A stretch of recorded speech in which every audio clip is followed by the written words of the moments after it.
This is Florida Natural Farming at Frog Valley Tropical Fruit Farm.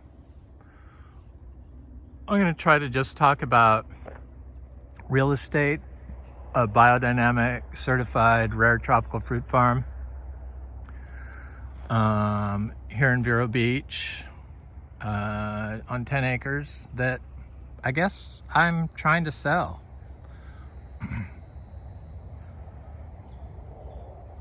Somebody contacted me from Los Angeles area and wanted sky and wood. Wanted to know if I sold sky and wood, and I've never sold sky and wood for grafting.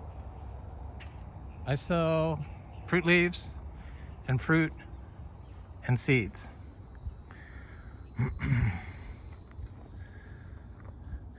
So I've played with the idea of selling this place for a while now, but I'm just not into selling fruit, and I don't see that changing. And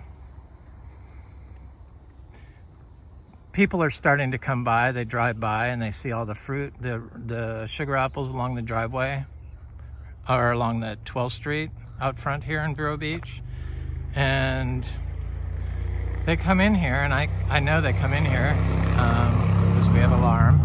And nice. And they want to know if I have fruit for sale. I'm like, did you hear about me from Facebook? No, we see the fruit. We see the fruit when we drive by, and we see it hanging there. So I'm telling you, you have the fruit, the people will come, and that's what's starting to happen. So I would really like to, I don't have any kids, so this is the time that if I had kids, I'm 60, and that I would say, please go out and pick the fruit and sell the seeds, and sell the fruit for your college fund. But I just don't have any kids, and I don't have any desire to be a full-time fruit salesperson. This is a Black Beauty, Black Sapote. It's got a more fruit than it's ever had before on it, which is surprising considering it's the worst drought, summer drought I've ever experienced. In fact, I've never experienced the Florida summer drought. We have like 250 mango trees that I believe this year, this 2023 is going to be their year. This is just a 2-year-old tree from a small 3-gallon, and it's like easily 15 feet tall. I can stand under it.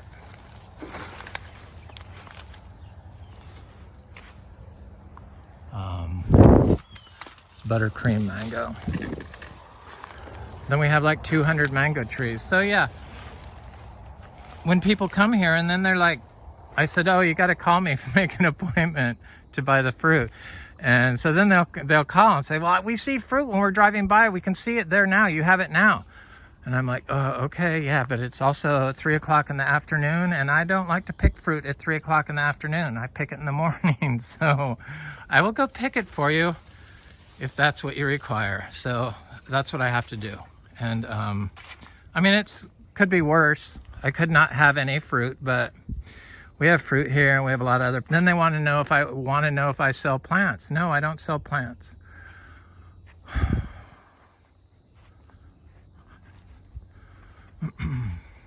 It's just become too much, and it really needs a family. And this 10 acres, you could build 2 big houses and 2 guest houses on it. And new big houses on 4 acres, 4.5 acres sell for like,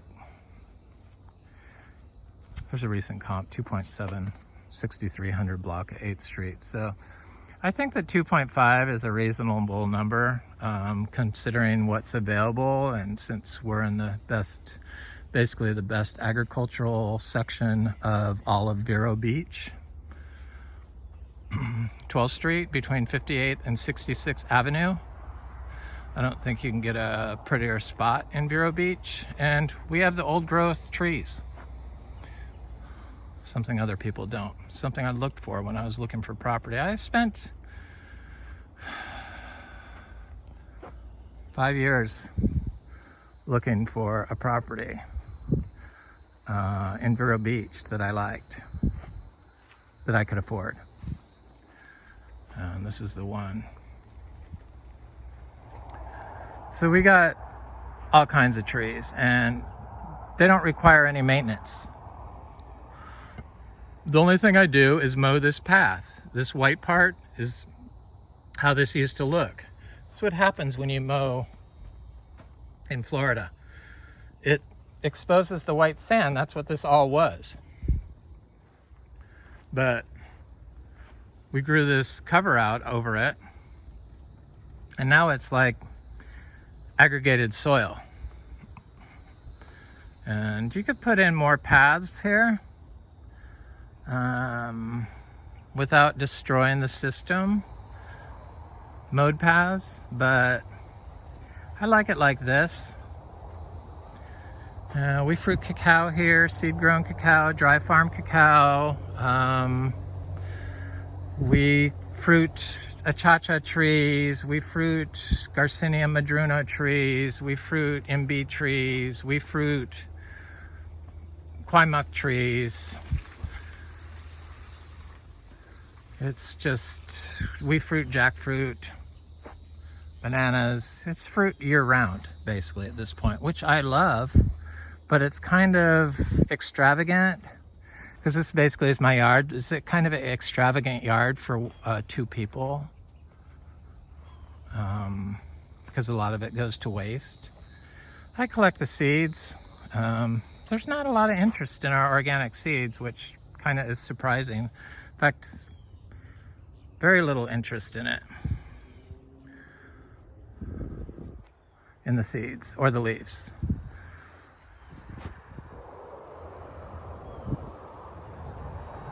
Just surprising also.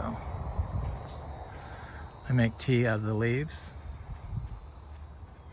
Probably, it's not really a good idea to be selling the leaves off these trees during the drought, so that's good, but in a few years, when it's not drought, it's going to be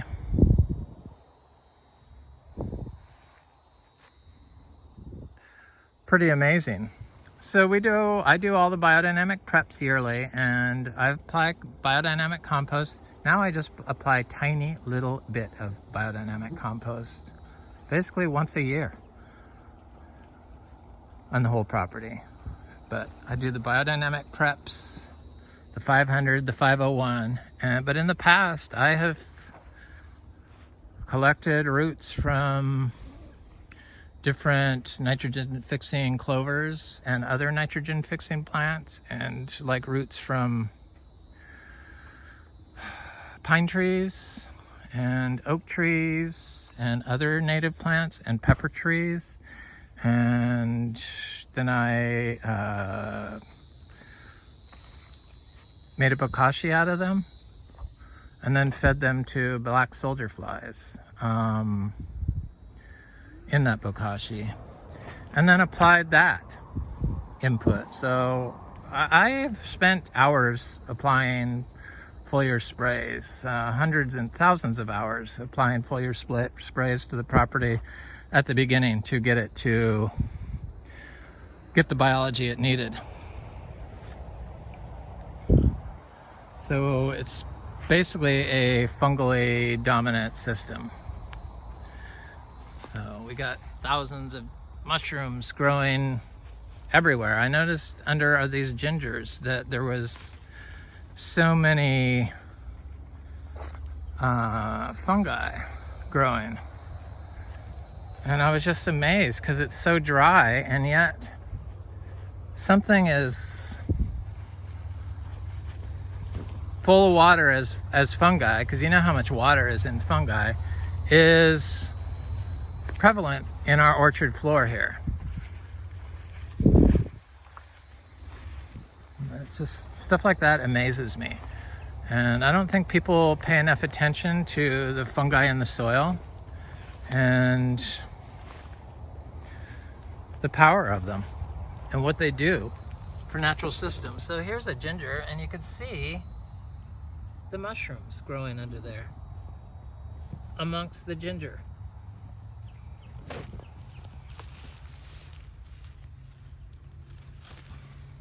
Got all kinds of different mushrooms here. I've counted more than 20 different types.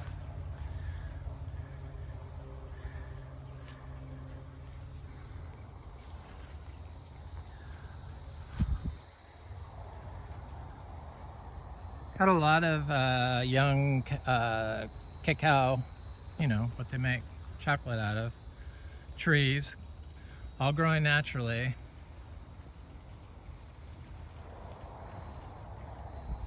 A lot of people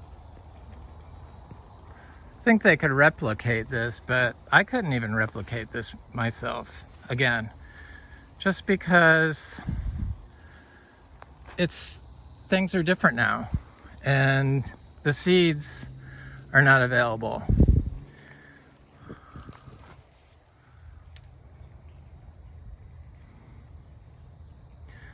I kind of forced some people that showed up yesterday to buy fruit to taste the, I didn't force them, but I had them taste the Monstera deliciosa fruit, you know, this plant. It's rare aroid. And they loved it.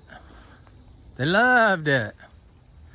And couldn't believe it. They'd never heard of it. I forget, one was from Africa somewhere, and the other guy was originally, or they live here now.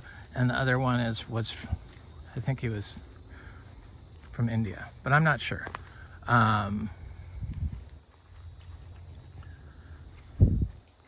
They loved it. And then after they were chewing on it and they still had it in their hand, I said, you know, if you got to wait for these green shells to fall off, otherwise the plant is poisonous to humans. And they just stopped eating it. So that's kind of a turnoff. You think, oh my God, is this going to kill me? But I've eaten it. I've eaten a whole one, and I've eaten it, and it hasn't done anything to me. It's a delicious fruit. I could see myself craving it. I counted up how many fruit I have on it for next year. Right now there's 20, so 20 times $25. That's pretty good. That's $450. Is that what that is for 20 fruit? I think so. Not quite as good as the MB tree, but this is like a little gold mine. Each little tree is like a 401k. The hundreds of achacha trees we have, fruiting achachas, and different garcinias, fruiting garcinias.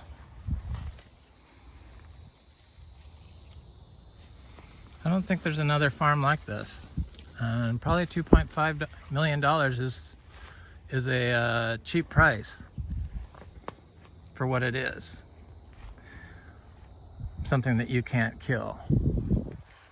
Probably somebody would kill it if they got somebody in here and they told them it had to be, you had to mow the orchard floor. But this orchard floor like this is part of our biodynamic farm plan, and it keeps us current with the biodynamic farm standards. So if I mowed it, I would probably lose our biodynamic certification. So it obviously works. I mean, all I have to do is look to the pepper trees and see that the pepper trees, which is a fruiting tropical fruit tree,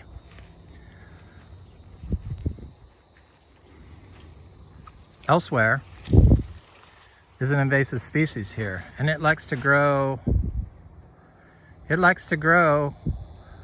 where you're not out, the undisturbed spots.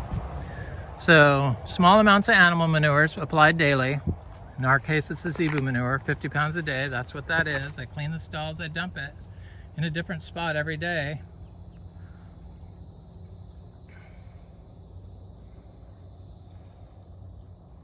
Takes a little time to drag the wheelbarrow around, because everything is done by hand. The trail is wide enough to drive a tractor on it, the mowed trail. Soil's damaged under the mowed trail anyway, you could see it. And that's damaged soil.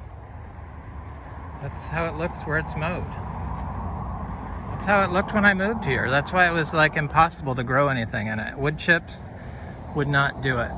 And we don't water anything, so there is artesian drip attached to most of the large grafted trees, but it's unnecessary. And the only place where we had some like struggling plants are places where I had a hose going to my compost pile, which I find interesting. This water makes plants dependent on water.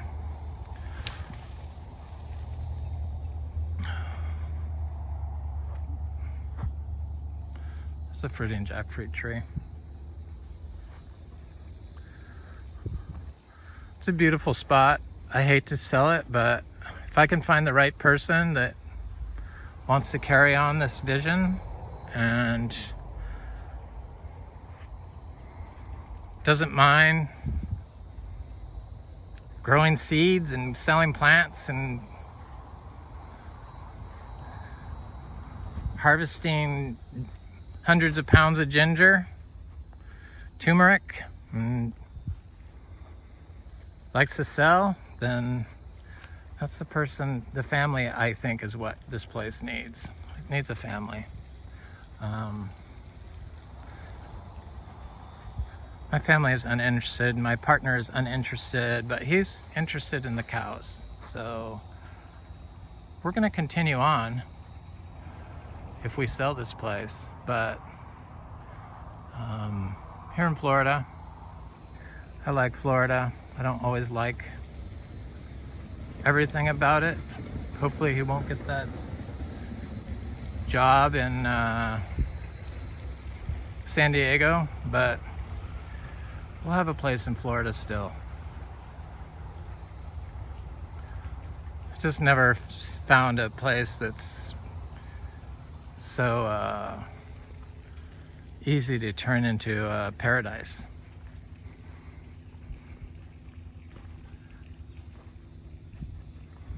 So we both love this place, but it's just, there's so much fruit, and it's like every year it's more and more and more, and it's like, ugh.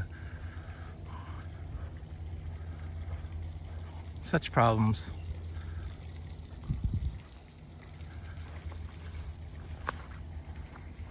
All this ginger that looks like this is galangal ginger, and these heliconias, and you know, none of this stuff gets watered. And pigeon peas are everywhere.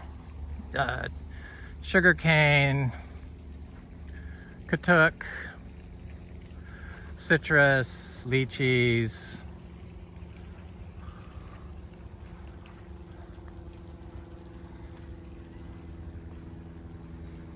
It's just starting to hit its stride, this property, katuk. These, sorry, a deer fly got me. I hate those things.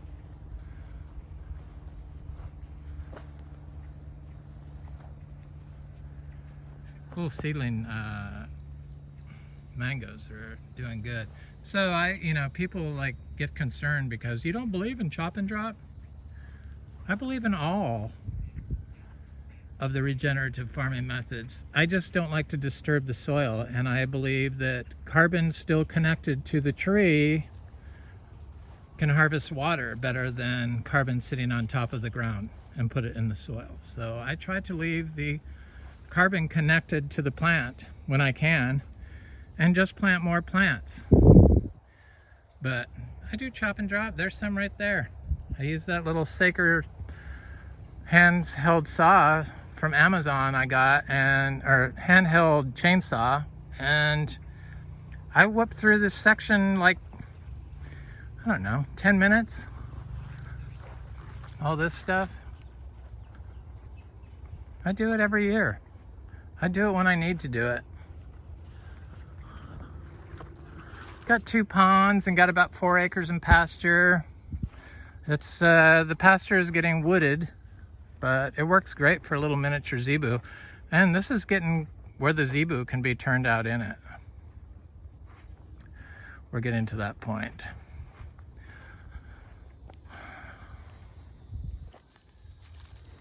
So the miniature zebu underneath the tropical fruit trees to trim down the grass and stuff.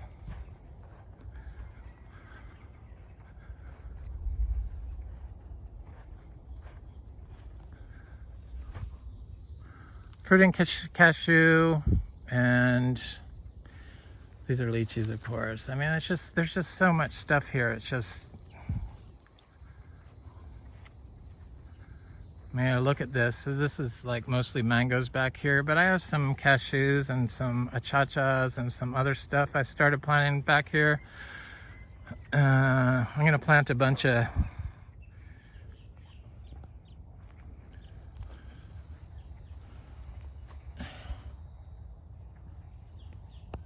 Can you see those wasps? No. Bunch of Garcinias seeds that I have. Nobody seemed to want, so I'm gonna plant them back here.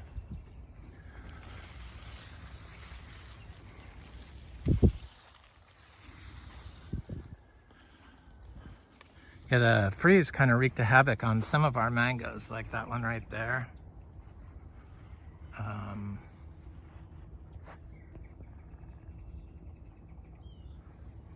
But most of them didn't get affected at all. Here's some more chop and drop I did. That's the extent of it. There's this wasps. Can you see them?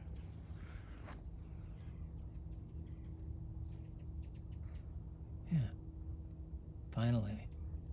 They're everywhere.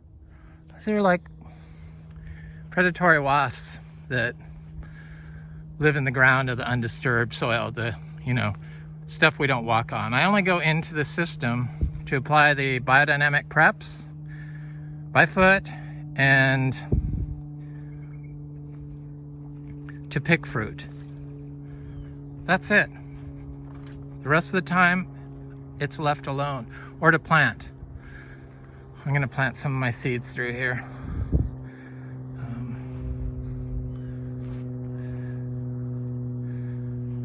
It's a little jackfruit. I have one jackfruit back here. There's my donkey ladies. Hi, P. You're not gonna talk to me? Okay.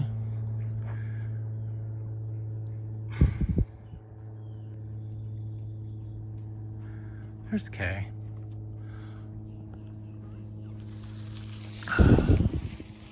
The mangoes look really good back here.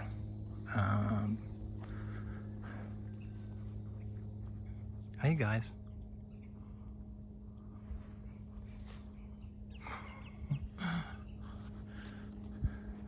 This is part of that path. We brought PEX water, artesian well water, all the way back here to the very back. It's, it's naturally pressurized water, comes out of the ground from the aquifer. It's got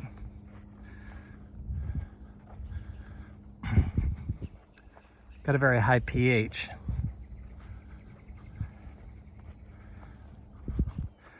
That's unnecessary. There's a pond that the donkeys drink out of back here. And then these are all pastures, weedy pastures that I don't have to buy any feed if I don't want.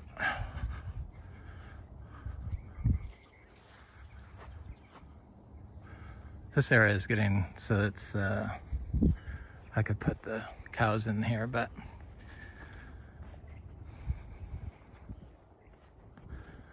somebody else could. Imagine we wheel down the road if we still have this place, but I have a feeling somebody's gonna come along that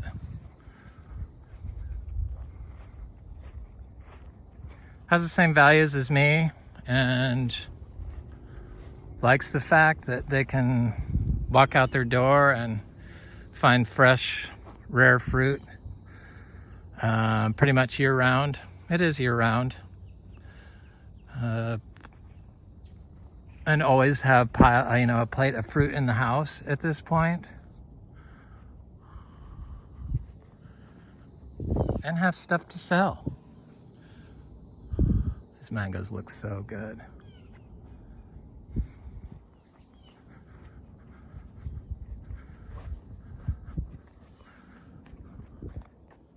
So I'm gonna look at what the soil looks like right here under this.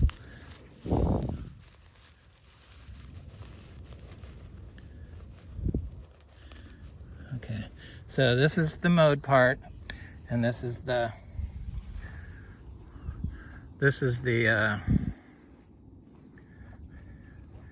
unmowed part. So a lot of people think that the compost is soil building, but this is soil aggregation. This is like sand that has bonded with roots and organic matter in a stable form that forms this aggregation. And that's soil building. But if you mow it or you cover it with mulch or compost, you don't get this. This is pretty much is from fungi and the living roots in the ground. See, it's just sand. All these little aggregates. It's just sand. You could see them all. Even there's the sand. They just turn into sand if you mow on them.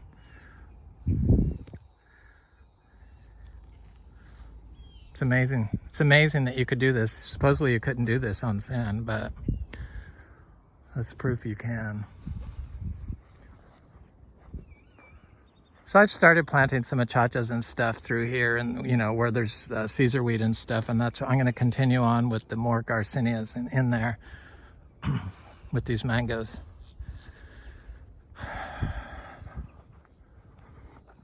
Now I've been putting timber bamboo along the fence line over there where they built that house, right up against the property pretty much.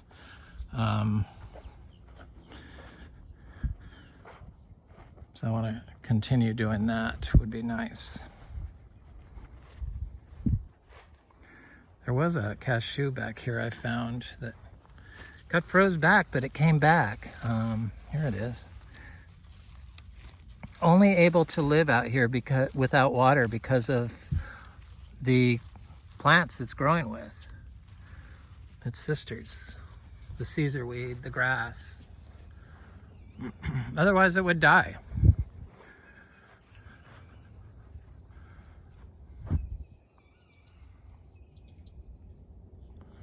Anyway, this is Frog Valley Tropical Fruit Farm. I hope you have a beautiful day.